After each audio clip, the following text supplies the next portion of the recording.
podcasting's choice. From coast to coast, continent to continent, right here 24/7. PNR. Blueberry. This podcast is a member of the Blueberry Network. Blueberry. No E's. That's Blueberry, BLUBRRY.com. Blueberry.com. This podcast is a proud member of the Lamb Podcasting Network. Find the network at largeassmovieblogs.com.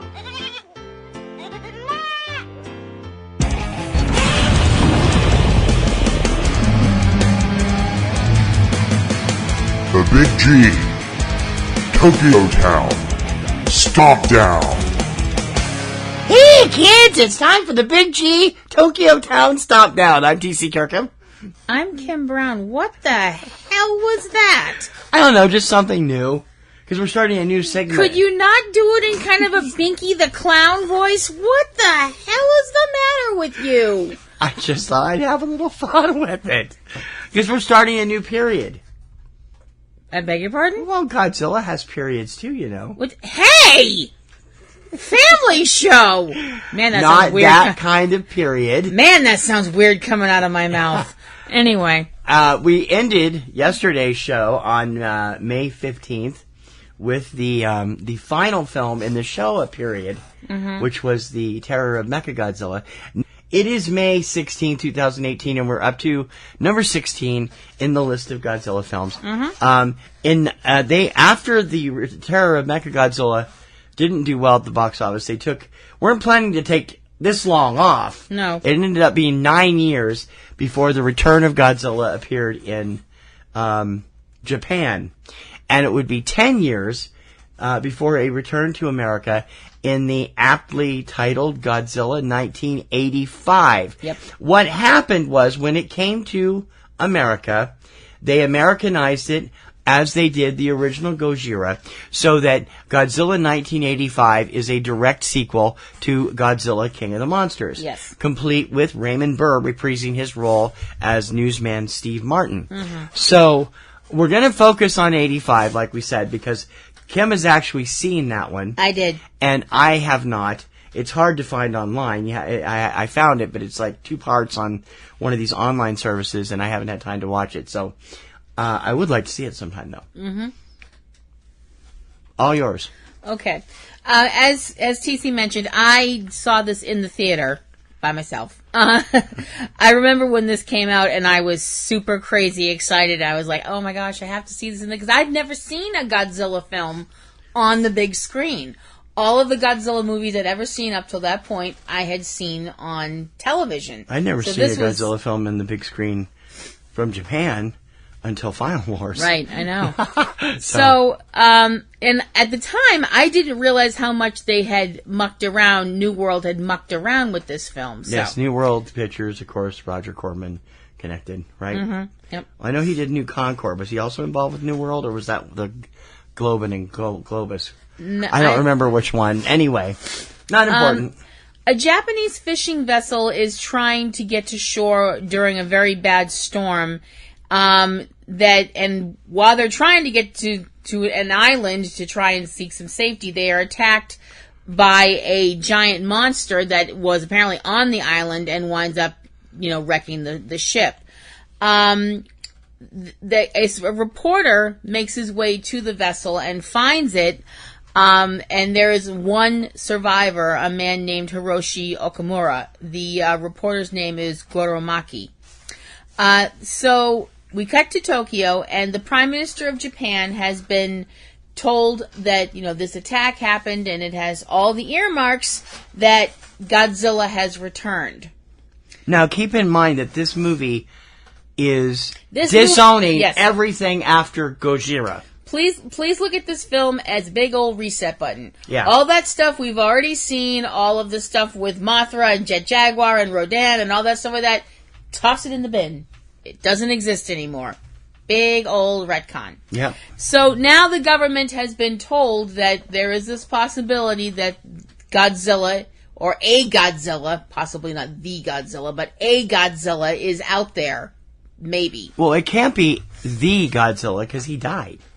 Well, see, that's why I'm kind of a little bit like, okay, So the government's idea of how to deal with this is to cover it up. What, the government's involved in a cover-up and lying to their people? How could that be? They'll come grab you if you're not careful. They haven't grabbed us already. You know we're on like 85 lists by now. We'll have to start wearing the tinfoil hats again. Stop that. Not with this hairdo. You think I'm gonna cover this hairdo up? Muggle, please. So wrong franchise. I know. Goro's newspaper report is not going to be published because the newspaper has been told by the government that they can't publish it because it is a national security matter, Dr. Evil quotes. And if they, if they publish it, there'll be panic and all this stuff like that. So they're not going to publish it. So when Godzilla shows up, it's a complete surprise, I guess. I don't know. To the people. To the people, yeah, really. So the survivor's sister is made aware of the fact that her brother is safe, even though the government was all like, she's not supposed to know that. And, she goes to find her brother, and heads to the hospital to find him. So we cut back to the important stuff, i.e. Godzilla, who has returned and apparently has, still got the same chip on his shoulder that he had back in the 50s. About, these annoying little screamy things pink that tend things. to, huh? These annoying little pink things running around. Yeah. So he winds up attacking again, and this time, for variety, he winds up wrecking a Soviet submarine. And we all know how forgiving they were about that stuff back then. So we cut to Washington, and the Pentagon is made aware of the attack. And the Russians think that the attack was perpetrated by us in America. And they are all like, how dare you attack our sub? We're all pissed. Actually, no. How dare you attack our sub? We're all pissed off. That kind of a thing. And, thank you, Chekhov. Sorry. Now, y'all have to remember, I realize for some people out there who are way too young to remember this stuff, there was this thing back then called the Cold War, and at the time it wasn't all that cold either. The Soviet Union, which also is very weird to think of that it doesn't exist anymore. Yeah. The Soviet Union and the Americans had a very tense relationship. There was a lot of spying and espionage, and the occasional threat of complete and utter nuclear annihilation. That's not a joke either. I'd like to be able to say that I'm being facetious and funny. I'm not. So the Russians are pissed at us. We're like, what the hell are you mad at us for? And that, of course, pisses us off. So back in Tokyo, where all of this stuff could have been solved if the government was actually being honest and said, no, neither of you did it. It's a big scaly monster. Our bad. The prime minister is told about what happened with the Russian sub, and they have evidence that, this was Godzilla. It wasn't the Americans. It wasn't a Russian mistake. This is no boating accident. It's Godzilla. So finally, somebody in the government, gets their head out of their whoop, and the media is allowed to let people know, oh, by the way, that big giant lizard that you thought was dead, yeah, he's not. Well, that generation probably had no idea except for stories from grandparents. Yeah. And spoiler alert, he's back. And another spoiler alert, he seems pretty pissed. So the Americans are, the American government is now not being blamed for this. Hooray! So the Japanese set up a meeting with the Russian ambassador and the American ambassador, and after some talking, because that's what you want in your monster movie, friggin' political debates, the Japanese prime minister, who is called Midamura, says that they're not going to use nuclear weapons against Godzilla, because, duh. I'm sorry, what? It's like, this is, this big giant monster that's irradiated and breathes nuclear fire. Let's use the nukes on him. Are you serious? That's just going to make him stronger. Not only that, it's going to piss him off. Worse. And I don't think you want to. What is it with the Japanese whenever they reboot the Godzilla film that they turn it into a political allegory? Well, they did the same thing with Shin Godzilla in 2015. Hold up, wait a minute. We're still talking about Godzilla 1985, so we're just going by that print. So I mean, it's pretty much the same in that way. I know. So. Well, obviously you have to look at Godzilla the character, and you could say, well, he's obviously an allegory for the devastation brought about by nuclear weapons and stuff like that, and you really don't need nuclear weapons are the result of politics and result of the fact that people have to measure a certain part of their anatomy against each other. Not going there. You may not want to go there, but you know I'm right. Not going there. Anyway, so like I said, their whole thing is the Japanese have decided we're not going to use nuclear weapons, even if Godzilla makes it to the mainland of Japan and wails on us again. The Americans are kind of like, are you sure that's a great idea? And the Russians are like, no, we don't want to use the nukes. That's a bad idea. But the problem is that there's one officer in the Soviet Navy who has a nuclear missile, a nuclear satellite, I should say, standing by, saying that he's had orders from from the higher ups to take from the Kremlin. Yeah, to just do say this. the Kremlin. The Kremlin, right? So Godzilla shows up on an island, which is on Japan's coast, and off the coast of Japan, I should say, and hits a nuclear power plant, shows up, wrecks everything, because that's what Godzilla does. And he's awesome at it. So he goes into wrecks the place, stomps the hell out of it, goes to the nuclear reactor, takes the nuclear reactor out of its, whatever you put a nuclear reactor in. I'm sorry, I fell asleep in science class a lot. What casing? Is that what you call that? It's in some sort of casing. Casing, covering. Anyway, box. Go on. All right. So he breaks that open and starts feeding on the radiation. And the thing is, the weirdest thing happens when there's a group of birds that apparently didn't get the memo that Godzilla was back and they should get the hell out. And the weird thing is when this bunch of birds go by, this flock of birds, Godzilla drops what he's doing, the reactor, and follows the birds, follows out and walks off, just walks off. So the JSDF, which is the Japan Self-Defense Force, they've obviously got all these things that they've been waiting to use in case Godzilla comes back, and they're all ready to, go into battle in case Godzilla shows up in Tokyo Bay like he did the last time.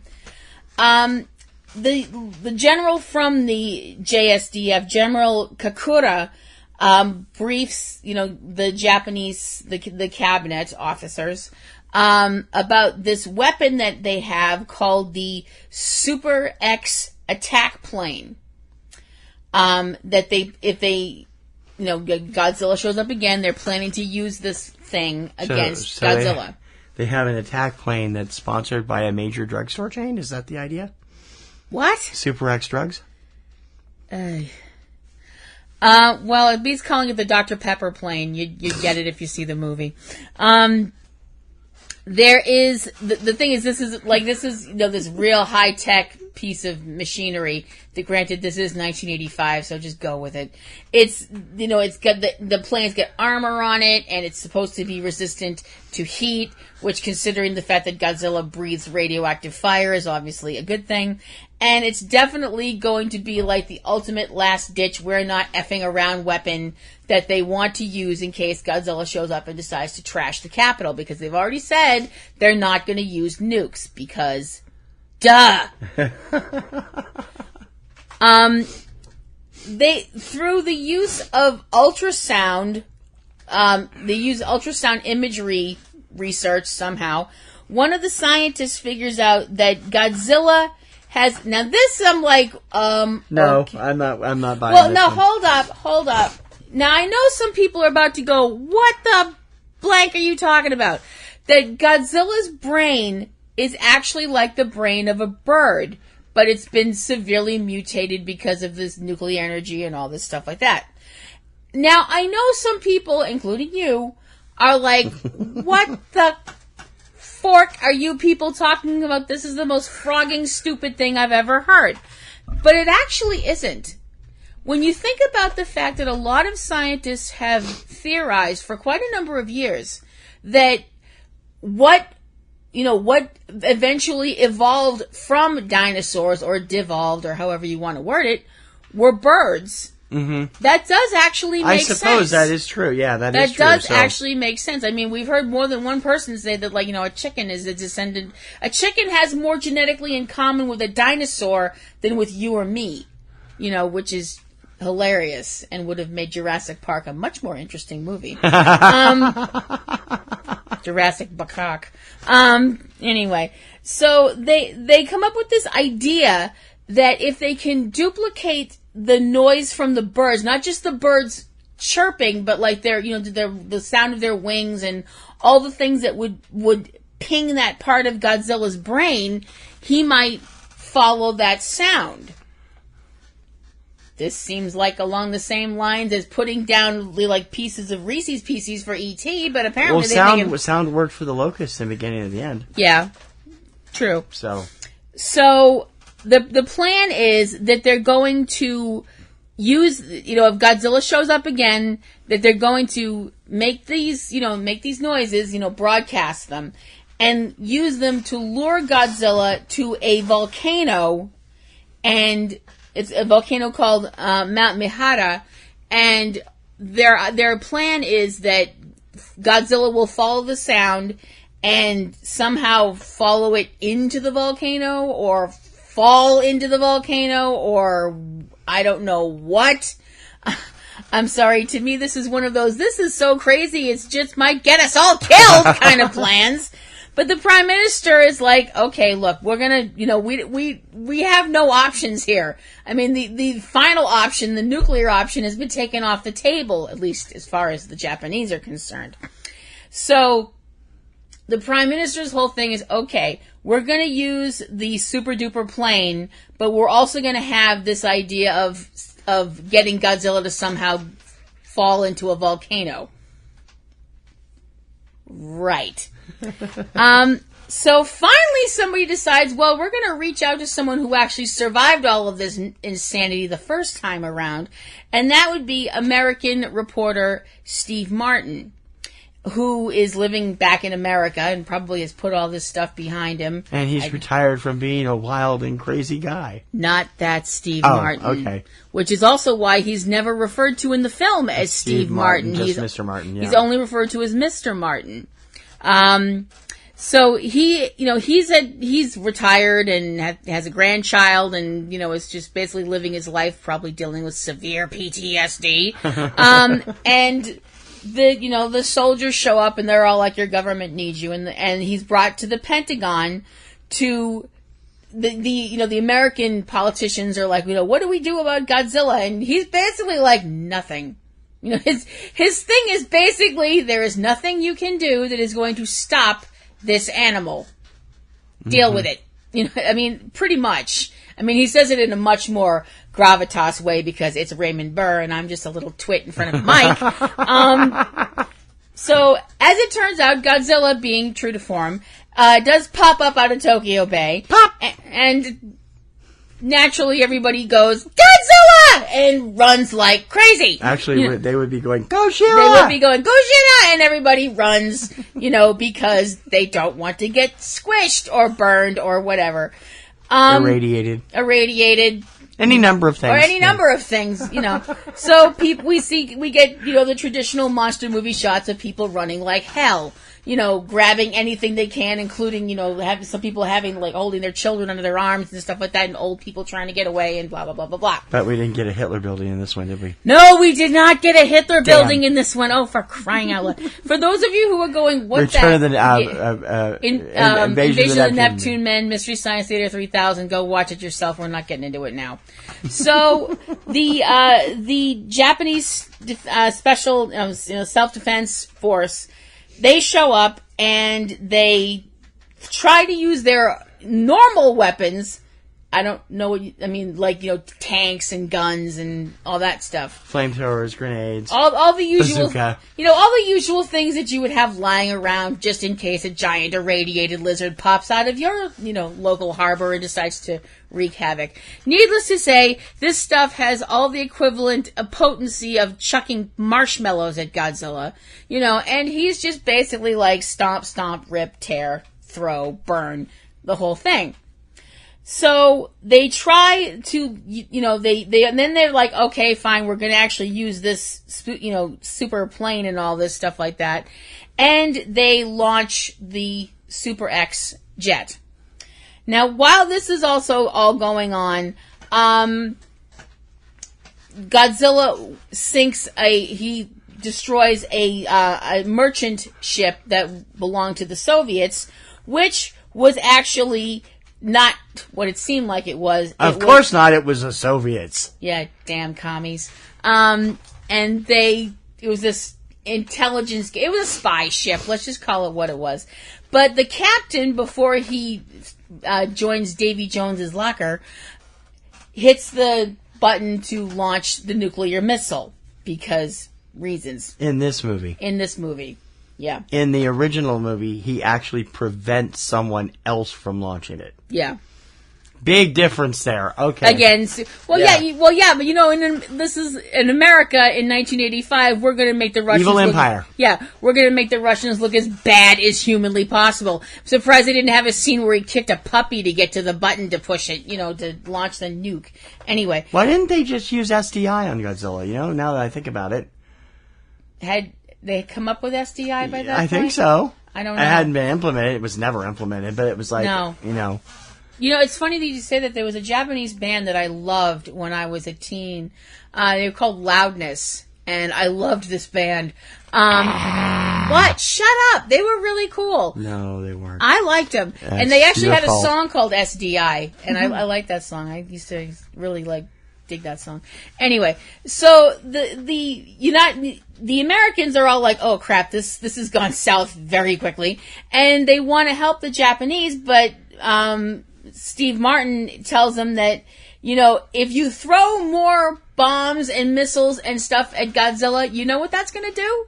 Piss him off! I doubt that he actually said, and stuff. Well, I doubt he didn't actually say piss them off either, but his whole thing is you're going to make it worse the more, explodey things you throw at him. Right. Considering the fact that all the explodey things they've thrown at him so far have done exactly jack squat, and apparently the man knows what he's talking about. Mm-hmm.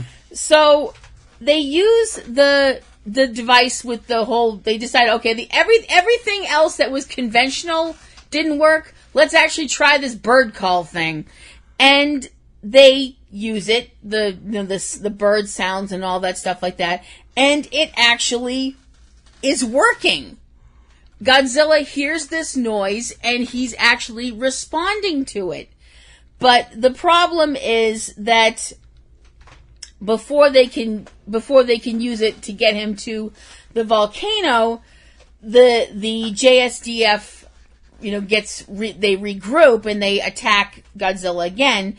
Now they use the plane again and try and, they're throwing something at Godzilla called cadmium missiles. I don't know what those are. I'm assuming it's bad because the word missile is in there. I don't know anything about this stuff. Cadmium's pretty nasty stuff. I'm wicked sorry. It powers a lot of stuff, but it did. Now it's been replaced by lithium batteries, but I'm assuming this is very severe because my whole fighting strategy is usually just kick somebody in the nuts. The Americans think that this has actually worked and that Godzilla has been destroyed, but Steve Martin isn't convinced. And the problem is that that missile that got launched, yeah, it got launched, and the Americans are like, oh wait, what's that? Holy crap! And the missile's going toward Japan. So the thing is, Washington lets the Japanese know that this is going to be very, very bad, because this bomb, if it hits Japan, what happened at Hiroshima, multiply that by 50. That's what's going to happen if this missile hits Japan. Obviously, this is a very bad thing. All in caps. Underline it. So the Prime Minister is all like, yes, please do something. We don't, to the Americans, basically, to use it to intercept the missile. So the people that are doing the whole bird call signal thing, I don't know how to word it, they're evacuated, and all their equipment's evacuated, and they're sent to Mount Mihara. So the Americans, because they're trying to keep Japan from being, blown off the face of the earth, launch a missile to hit the Russian missile. And the thing is, they hit it and they blow it up, and obviously that's a good thing. But all of the stuff that rains down from the sky, that basically does the same thing to Godzilla that happens if you give Popeye a can of spinach. If Godzilla was dead or almost dead at that point, he's not now. And if he was pissed before, he's really pissed now. So he winds up getting back up and completely trashing the Super X plane. The signal is restarted, the bird call signal is restarted, and Godzilla hears it and responds to it again and heads off to Mount Mihara. So the government decides that they've apparently already got bombs on this volcano, because I guess that's what you do. I don't know. And they set off these bombs, and because they set off the bombs, the volcano does what volcanoes do when you antagonize them. It goes boom! And Godzilla falls into the volcano and supposedly dies. And yes, I did cry in the movie theater. I don't care. I'm sorry. I will always be a G fan, and watching him die or whatever, I always cry. I can't help it. So, as TC mentioned, this film was mucked about with a lot. Yeah, I dig that new theme song they gave it. What? I'm a pepper, he's a pepper, she's a pepper, they're a pepper, Zilla wants to be a pepper too. Don't bring up Zilla. Just don't. I couldn't get Godzilla in, it doesn't fit. I know. For those of you who are going, what? Dr. Pepper was a major sponsor of this film, and they were all over the place in product placement. Yeah. They even tried to get Raymond Burr to drink it on camera, and he basically stopped the director with one of his cold Perry Mason stares. Yay! Yes, that's because we love Raymond Burr. We loved Raymond Burr. And by the way, if you're looking for this film to see Raymond Burr, he's in 10 minutes of the film. It's not much. It's all near the end of it, too. Well, middle. They did the same thing that they did before. But he was in a lot more of Godzilla King of the Monsters. Well, the thing I find so interesting is that the end of the film, there's this narration at the end of the film, and I really want to read this because it's right. It's his lines, and they're so true. Nature has a way sometimes of reminding man of just how small he is. She occasionally throws up the terrible offspring of our pride and carelessness to remind us of how puny we are in the face of a tornado, an earthquake, or a Godzilla. The reckless ambitions of man are often dwarfed by their dangerous consequences. For now, Godzilla, that strangely innocent and tragic monster, has gone to Earth. Whether he returns or not, or is never seen again by human eyes, the things he has taught us remain. Doesn't have quite the same ring as the first movie. Well, it's longer than the first movie. Yeah. I mean, but I'm sorry, that whole thing about that nature reminds us that we're not the be-all, end-all that we think we are, with things like tornadoes and earthquakes and fires and floods. And Godzilla is absolutely accurate. Mm-hmm. I have always been of the opinion, and I've brought this up on other shows, and I really do believe it in my heart. Godzilla is nature's avatar. When you look at what we as a species have done to this planet, and I'm not even talking about the things like pollution and strip mining and things like that, which are obviously bad. But when you talk about the fact that we did these things with the atom that we had no idea really what we were doing, and no idea. Well, that's how science progresses. No idea of what the consequences would be. Mm-hmm. And I've always viewed Godzilla as he is nature's way of saying, all right, that's it. You want to play with matches, you're gonna get burned. Right, yeah. And I really liked the paragraph at the end, the narration. Mm-hmm. I think, because I really think that's the crux of what Godzilla is as a character. Mm-hmm. And I know some people are probably like, you are completely full of it. Godzilla movies are just rubber-suited monsters stomping on stuff, but I don't think that they are. The Return of Godzilla, the original film this is based on, is a lot more stark and not quite as product-placed. But it has basically the same plot line. They've just switched it around here to make the Russians the bad guys, which they're not so much in the Japanese version. It was also one of the lowest grossing films of the group, both the Godzilla 1985 and the original. And it was the last Godzilla film produced by Toho, released to American theaters until Godzilla 2000, 15 years later. Mm-hmm. I think that's interesting. Yeah. And it did this version, the 85 version, got terrible reviews from most critics. Yeah, well, you knew it was going to. And nominated for a number of Razzies and Stinkers that year, too. All right, so now that we've started this new period, there's a lot of differences between the original Gojira and the current Gojira at this time.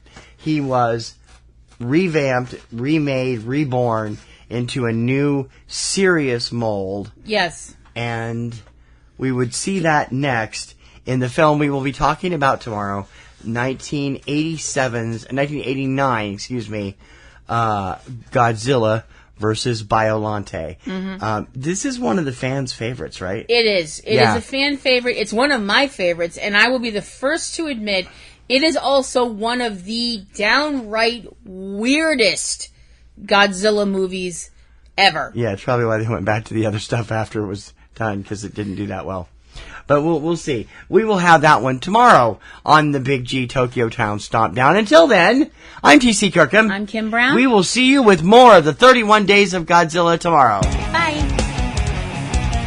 You've been listening to the Big G Tokyo Town StompDown from Subject Cinema, Kaiju Corner at eCinemaOne.com.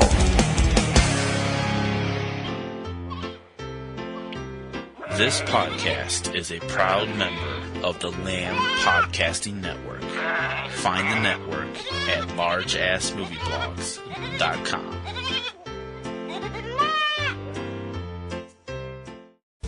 Podcasting's choice.